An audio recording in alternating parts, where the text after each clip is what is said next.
The air in the dungeon hung heavy with unspoken dread. We were trapped, surrounded by an unseen threat, and the weight of our predicament pressed down on us. "Sir, there's a pattern to this dungeon," one of our team, a young man named Sung Jin-Woo, announced, his voice barely above a whisper. The words hung in the air, a fragile hope in the face of overwhelming terror. "What are you doing?" I asked, noticing the strange intensity in his eyes. They didn't hold the despair of a man ready to face his end. They held a focused intensity born of a sudden understanding. Those eyes, they aren't the eyes of someone who wishes to perish. The chilling truth of the situation revealed itself slowly. "He attacks if you move above a certain height," Sung Jin-Woo explained, the pieces of the puzzle clicking into place. "I understand now. The first commandment, worship the Lord, means more than a simple act of reverence." The implications of his revelation sunk in. We had to bow before the statue, to literally worship it. A ripple of stunned silence followed. "Sung Jin-Woo, have you gone mad?" one of the team members exclaimed, his voice sharp with disbelief. "What are you talking about?" another added, equally incredulous. Sung Jin-Woo, however, remained unfazed. "You see, he only attacks if you move above a certain height, but he doesn't react if you bow low enough." He paused, letting the weight of his deduction settle. "Worship the Lord. It means literally bowing down to it." The understanding spread, a hesitant acceptance of the absurdity of our situation. "So if we bow down, we avoid provoking him?" someone questioned. "It wasn't just a gut feeling," Sung Jin-Woo confirmed, his voice low. "I saw a pattern. For now, there's nothing else we can do." The choice was stark: humiliating submission or certain annihilation. We chose life. A wave of relief washed over us, fragile but potent. "We can get out of this just by bowing," someone breathed. The words filled with a strange mixture of relief and humiliation. We bowed, heads low, our pride swallowed by the desperate need to survive. The terrifying silence that followed felt heavy with expectation. Then, a quiet that felt almost too profound. We had lived. We were alive. We were free. For now. A sudden shift in the atmosphere, however, brought a fresh wave of apprehension. "What's with that look on your face?" someone asked, noticing Sung Jin-Woo's suddenly troubled expression. He pointed towards his X-ray device. "It's changed. The readings, they're different. How many has it attacked before us? How many are still alive? How long? How long will this charade last?" The weight of his question hung in the air, a cold premonition. "It seems to have stopped attacking for now," someone observed. But a growing sense of unease settled amongst us. "Don't you think it will try something else now? Is it really over because we bowed?" The unsettling silence that followed was far more ominous than the initial cacophony. Hope flickered, then dimmed. A tense moment hung in the air as we cautiously raised our heads, only to meet with a fresh wave of fear. The creature hadn't attacked. It hadn't moved. "No, not yet," Sung Jin-Woo murmured, his eyes fixed on something we couldn't see. Then, a new tremor, a shift in the energy of the dungeon. A whispered exclamation, "Wait, it's not over." Panic threatened to overwhelm us again. "Don't tell me we have to face another one," I whispered, my eyes desperately searching Sung Jin-Woo's face. "Sung Jin-Woo, don't you have any other plans?" The unspoken question hung in the air. What else could we do? I don't know," he admitted, his voice laced with a grim acceptance. "But this dungeon, it has rules. The first was to worship the Lord. The second," his gaze sharpened, "to praise the Lord. That has to be the key. If it's praising, I have an idea." A faint smile touched his lips. "I used to be in a church choir," he said, a spark of unexpected hope in his eyes. "If it's singing and praising, I've got this." He closed his eyes, took a deep breath, and began to sing. A clear, resonant voice filled the cavern. "I approach the Lord. Make me anew and pour your grace upon me. Wash away all weakness from the love of the Lord. Your love holds on to me." His voice resonated through the dungeon, carrying a strange, almost unnerving power. But when he finished, an unnerving silence followed. A long, pregnant pause, heavy with uncertainty. From within the Lord's love, that's praising the wrong God, Sung Jin-Woo realized, the color draining from his face. The hope, so briefly ignited, flickered and died. The true test of faith was yet to begin. The cavern echoed with the unsettling resonance of Sung Jin-Woo's voice, a desperate attempt at placating the unseen entity within the dungeon. "I shall also walk with my Lord above," he sang, his voice trembling slightly, a prayer offered not to a benevolent deity, but to a terrifying, unknowable force. His words, however, were clearly misdirected. From within the Lord's love, that's praising the wrong God, he realized, the chilling truth dawning on him. His attempt to appease the entity had failed. Panic seized the group. "Kia, run!" A desperate cry pierced the suffocating silence. "Help me, Kia." Another voice pleaded, the urgency palpable. The situation had spiraled into chaos. "It's dangerous to group up. Separate for now," I commanded, trying to maintain a semblance of order in the face of pure terror. Kia hesitated. "Why? Yes, but I can't leave Miss Toohey behind." Loyalty clashed with self-preservation, a heart-wrenching dilemma. Kia's personal struggle mirrored my own. "I can't leave here," she whispered. Her voice choked with desperation and a grim acceptance of the potential consequences. The weight of her words hit hard. "How about you quit being a hunter and find a safer job?" I suggested, knowing it was a brutally impractical suggestion. "We have 2 kids," she responded, her voice filled with the quiet strength of a mother determined to protect her children. "We need to earn more money for them." A familiar pang of guilt hit me. We both knew that was the truth. "I'm finally determined to be a father of 2, she continued, her tone softening slightly. Yet, even as she clung to hope, the reality of our situation pressed down on us, suffocating any optimism. "But this area should be safe." A sudden warning, "Mister, behind you. Turn around." The urgent cry was followed by a terrifying realization. The entity wasn't just one thing. It was multiple entities. "Praise the Lord. Praise the Lord," someone chanted, a desperate attempt at appeasing whatever lurked in the shadows. Yet, even as the desperate pleas echoed, the terrifying truth was revealed. How do we praise a god like this? That's the devil behind us. Stand, gods.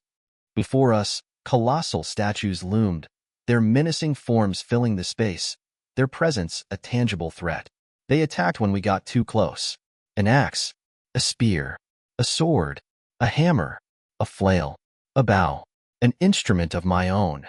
The weapons were horrifyingly close, their menacing presence a stark reminder of our vulnerable position.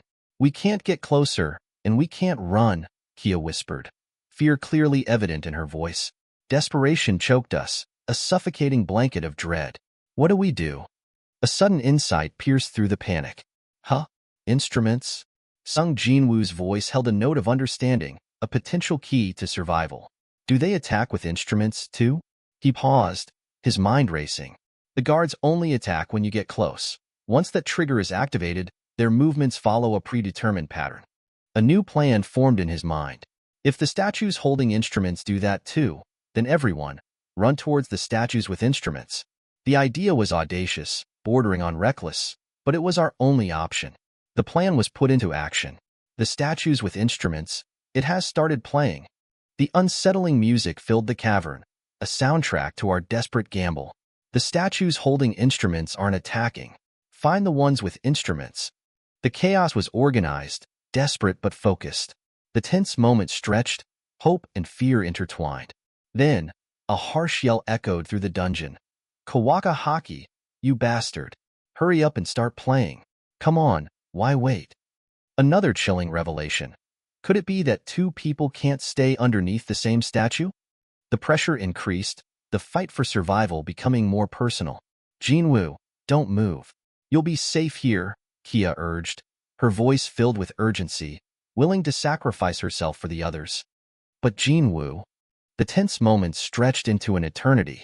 Sung Jin-Woo, however, noticed something else. It wasn't an instrument, it was a shield. "Kayak, Jin-Woo," he whispered, understanding dawning in his eyes. The final revelation. This wasn't about praising a god. It was about understanding the rules of the game. The desperate plea cut through the tense silence. "Instrumental, please. If there truly is a god, please, life and death." I was holding onto a thread that kept me from falling. But now it feels like even that may break. The dungeon felt heavy with the weight of our uncertain fate. Later, as the dust settled, a sigh of relief. "Jin-Woo, are you okay?" "Yeah, so," he answered, his voice strained. The aftermath was filled with relief, and yet, "Jin-Woo, how are you, huh?" "Oh." A low moan escaped his lips. "My leg." The ordeal was far from over. The escape had come at a price, leaving a lingering uncertainty about the true nature of their victory. The heavy air hung thick with the scent of fear and desperation. A healer knelt beside a fallen comrade, her hands gently tending to his wounds. "It's okay now," she whispered, her voice soft yet firm. You can stop now. Hold on just a little longer. I promise I'll heal you. A racking cough interrupted her words, a testament to the severity of the situation. A wave of concern washed over the remaining team members. Will she be all right?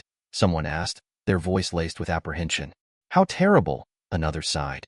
Well, at least he survived, another added, attempting to find a glimmer of positivity amidst the devastation. The harsh reality, however, couldn't be ignored. We started with 17, a voice stated grimly. Now there are only 6 of us left. 0 and 2 are severely injured. The weight of the losses hung heavy in the air, a grim reminder of the perilous nature of their mission. A harsh assessment followed. It's unfortunate that you lost your arm, one member addressed Mr. Song, the party leader. But this is entirely your fault. Your rash decisions as party leader led to this. Mr. Song, you'll face consequences for this. Yes, you will. The air crackled with unspoken accusations and simmering resentment. A frustrated growl cut through the tense atmosphere. That bastard. And not again. The uneasy calm was shattered by a sudden tremor. What's going on? An earthquake? Someone exclaimed, their voice filled with alarm. The ground continued to shake, intensifying the growing sense of dread. Then, a chilling discovery emerged from the dust and debris. What is that? A voice whispered, filled with a mixture of awe and horror. An altar, another voice said, the word heavy with foreboding. You know, like the ones from mythology, where they sacrifice living beings to their lord. Cows, pigs, sheep, children, virgins. The implications of this discovery were horrifying. And the last commandment is prove your faith, a voice observed. The unspoken dread hung heavy in the air. This is probably the final trial. A sudden realization dawned on one of the team members. No matter how foolish I might be, I think I understand what's happening. Mr. Song, this means we have to offer a sacrifice, doesn't it? The horrifying truth hung between them, unspoken yet undeniable. Accusations flew. Who brought us here? Some Kyle. It was you. Someone who bragged about his wife and 2 children. The weight of responsibility pressed down on them, heavy with guilt and regret. The harsh reality of their situation was made chillingly clear. 17, and 10 others were lost, a voice recounted, the numbers hanging in the air like a death knell. You agreed to take responsibility, right? Prove it now, Mr. Kim Sang-shik. The pressure mounted, a cruel game of survival where the stakes were life itself. Mr. Kim, however, stood his ground. Mr. Kim is right. I must take responsibility, he stated, his voice firm despite his obvious fear. I want to go alone. Please, take this burden from the others. A wave of protest arose. But it's not his fault. Jin-Woo, your wounds are still. We all voted to come here, another voice argued. It's cowardly to place the blame on him now. The weight of shared responsibility hung heavy, a painful truth in their desperate plight. Then, a new development. What's happening now? Someone whispered, their voice filled with growing unease. Hey, Mr. Sun, is this what we're supposed to do? A single flame ignited on the altar. One flame? What does that mean? Someone questioned, their voice filled with confusion. Did he not want to sacrifice himself? Another voice added, his voice laced with uncertainty. A desperate plea cut through the tense atmosphere. Can someone help me to the altar? Let's all go to the top of the altar. A surge of confused murmurs followed. What did you say? It'll probably be fine. Jin-Woo. A fresh wave of dread washed over them. So, that's how it is, one of them whispered. Do you think the other hunters will save us if we stay here? The reality of their isolation was a chilling thought. Today's the 1-week mark after the gate opened, a voice stated. The impending doom was unmistakable. Those things will move before reinforcements arrive. They neglected this gate because it's only a deer egg. Well, nothing new from what the girl said. The gate opens completely after 7 days. The monsters will pour through if the gate is fully open. Raids are meant to eliminate the boss monster and seal the gate before the 7-day limit. The weight of their impending failure loomed. If we fail, those monsters, they could enter our world. A new command broke through. You two should come up here as well. For every person on the altar, a flame appears. It seems this trial only begins when everyone is here. The final test began, and the outcome hung precariously in the balance. Then, a sudden shift in the atmosphere. A glimmer of hope amidst the terror. The door opened. What? The weight of this discovery hung in the air. What is this? Can we leave? No, something else might happen. The fragile hope was crushed by a fresh wave of fear. What? Now they're approaching us. All of them. They just started moving. The final act of their desperate struggle for survival had begun. The cavern pulsed with an unsettling energy. The statues, previously inert, were now in motion, their movements slow and deliberate, yet undeniably menacing. Panic seized the remaining members of the raiding party. What are we supposed to do now? What the hell is this? A voice shrieked, the raw fear palpable. The situation had spiraled into chaos, each moment a terrifying gamble. The tense silence was punctuated by a desperate attempt to regain control. Mr. He, you can't close your eyes, someone urgently urged. A sudden realization dawned. It's like that game we played as children.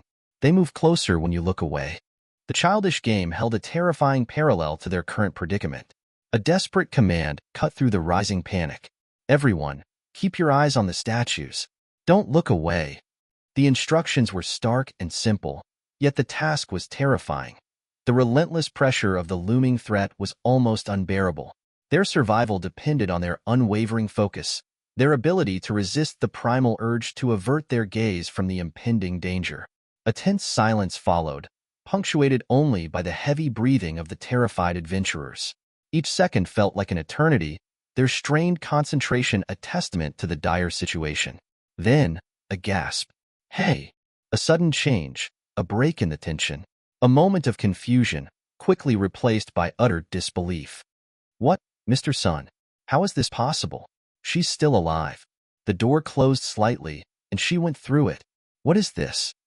A new element had been introduced into the already chaotic equation, an unforeseen variable that could either lead to their salvation or plunge them deeper into the abyss. The observations followed swiftly. A blue flame disappears after a set amount of time. One of the red flames, which appeared based on the number of people on the altar, vanished as soon as she left. The puzzle pieces began to fall into place, the cryptic commandments revealing their true meaning. Worshipping the Lord, someone stated. The second is praising the Lord. At least, these first steps haven't been riddles like the Sphinx would ask. The initial relief was short-lived. But the open door is a trap, a false hope. When all the red flames appeared, the door opened. But every time a red flame disappears, the door closes just a little. When all the red flames are gone, the door will close completely. A chilling interpretation of the final commandment followed. Prove your faith means that even in terror and danger, with tempting opportunities to escape, you must maintain your faith, your resolve. A quiet apology broke the intense focus. I'm sorry. I don't think I can stay any longer. The strain was evident, the weight of the challenge almost too much to bear. Panic threatened to break out again. None. A what? Don't move. We can't have more people leaving. Any less, and we won't have enough people to watch all the statues. We'll all perish. The urgency in his voice was undeniable. What's happening? Someone whispered, their voice trembling. Please explain. A desperate plea for understanding cut through the tension. All we have to do is stay and look at the statues until the blue flames disappear. The blue flames are a timer. We can all leave once they're all gone. Doubt lingered, however. Mr. Sung, you may be right, but couldn't the door just close completely when the blue flames are gone? The uncertainty was palpable, the question hanging heavy in the air. Are you certain, to be honest? A surprising statement emerged from an unexpected source. I never imagined someone as weak as you could be so helpful. I always looked down on you, never really expecting anything from you, even when you joined our party. The unexpected praise hung in the air. The brutal honesty followed, a stark contrast to the tentative optimism. Many were lost when we entered this chamber. But those alive, they're alive because of you. You managed to solve the riddles here. The speaker's voice softened. I'm also alive because of you. Thank you, Mr. Kim Sanchik. But I also have a family. I don't want to die here. I don't want to die. I'm sorry. I don't think I can stay here any longer. A wave of despair washed over the group, the weight of their sacrifices almost too much to bear. Another desperate attempt at maintaining control. Mr. I'm sorry, mister. A harsh reply cut through the growing despair. Don't make me laugh, you coward. You running from here will result in our deaths. The harsh words were a desperate attempt to maintain order, to prevent the collapse of their fragile hope. The final moments of their terrifying ordeal hung in the balance. The air in the claustrophobic dungeon hung heavy with the weight of unspoken fear. The immense pressure of the situation pressed down on them, a suffocating blanket of dread. "You're a fool," a voice barked, cutting through the desperate attempts at calm. "Leaving now will mean certain doom for all of us." The harsh words were a brutal reminder of their interconnected fate. Every individual choice carried monumental consequences for the group. The heavy stone door to their escape was almost completely sealed. Time was running out. The doors almost closed, a voice whispered, the words laced with despair. A palpable sense of hopelessness filled the cavern. Yet, amidst this suffocating despair, a flicker of understanding ignited. "But I finally understand what's happening," a voice declared. A fragile spark of hope in the suffocating darkness. A sudden shift in strategy. "You all should leave," a voice commanded, the urgency palpable. "Mr. Song, Kyle, Miss Juhi. The door won't close completely as long as at least one person remains on the altar. You two, you have many more years left. You should go. Miss Juhi, could you help Mr. Sun?" The selfless act of sacrifice hung in the air, a heavy weight of selflessness in the face of imminent danger. A reluctant agreement. Why, yes. The decision, however, was immediately complicated. A sharp cry of pain echoed through the cavern. "Ah, what? My legs, they won't move." The physical manifestation of the immense strain was clear. The diagnosis followed swiftly. "It's mana exhaustion. You used far too much mana trying to heal Mr. Sun," the speaker stated, their voice filled with a mixture of concern and grim resignation. A new crisis emerged from the chaos. "Mister, you need to get Mr. He out of here," a voice urged, the pressure mounting. Mr. Song, the party leader, remained steadfast in his resolve. "I said I would stay." The debate escalated. "Then who will help Mr. He? There's no time, go." A refusal, born of loyalty and a fierce determination. "No, Jin-Woo, I'd rather stay. I promised to buy you dinner, didn't I? I'll collect my payment when I return." A desperate attempt at levity, a fragile shield against overwhelming fear. The desperate humor, however, was quickly dismissed. "This isn't the time for jokes. I'm truly sorry, but there's no time left. Please take care of her." A tearful farewell, a silent promise exchange between two friends facing the unknown. "I will." Hoo-hoo. The words trailed off, choked with emotion. A heavy silence settled over the remaining individual, a crushing weight of impending doom. A resigned acceptance. "Thank goodness, at least I'm the only one facing this. If I'd known this would happen, I would have at least gotten life insurance." A grim determination followed, a fierce, defiant spirit in the face of certain defeat. "Since it's come to this, I'm going to take at least one of those things with me." A desperate, almost reckless, battle cry, a defiant roar against the overwhelming odds. Huck, Huck. The defiant spirit, however, was quickly subdued by a wave of profound despair. Hucker, Huck. The raw emotion was palpable, a terrifying reflection of the overwhelming fear. A whispered plea, barely audible above the pounding of hearts. "I don't want to. I don't want to." The terror was raw, unfiltered, a desperate clinging to the fading remnants of hope. "I don't want to die." Of course, it's not backslash. A moment of confusion, a desperate attempt to deny the inevitable. Fine. Backslash. The conversation took an unexpected turn. "What do you mean, backslash?" The defiant spirit faltered. "Thankful? Backslash. Quit it. With all these betrayals. I have a family too. I don't want to die. Glad to be the only one facing this. Stop lying to yourself, you liar. I don't want to die. If only I had just one more chance." The desperate pleas echoed through the desolate cavern, a raw, visceral expression of their deepest fears, their most primal desires. Then, unexpectedly, a sharp electronic chime cut through the tension. A mechanical voice, devoid of emotion, announced their fate. "Alarm. You have completed all the necessary requirements of the secret quest. Courage of the week." Stunned silence followed. The unexpected announcement hung in the air, a bizarre twist in their terrifying ordeal. "What's this? You've completed all the necessary requirements of the secret quest. Courage of the week? Completed all the requirements. You have completed all the necessary requirements of the secret quest. Courage of the week. You have earned the right to become a player. Will you accept?" The implications of the announcement were staggering, a profound shift in their desperate struggle for survival. A mixture of confusion and cautious optimism. "Will you accept? What's going on?" You don't have much time. If you refuse, your heart will stop in approximately 0.02 seconds. Will you accept? I accept it. Then I don't have to die? The stark choice was laid bare. Acceptance of the unknown or immediate cessation. The relief was palpable, a tidal wave of emotion washing over them. Alarm. If you do not accept, your heart will stop in approximately 0.02 seconds. Will you accept? Accept refuse? Yes. Take this chance. Their terrifying ordeal, however, was far from over. This unexpected turn of events had merely opened a new chapter, a new stage in their desperate struggle for survival, a struggle that would test their courage and their resolve in ways they could never have imagined.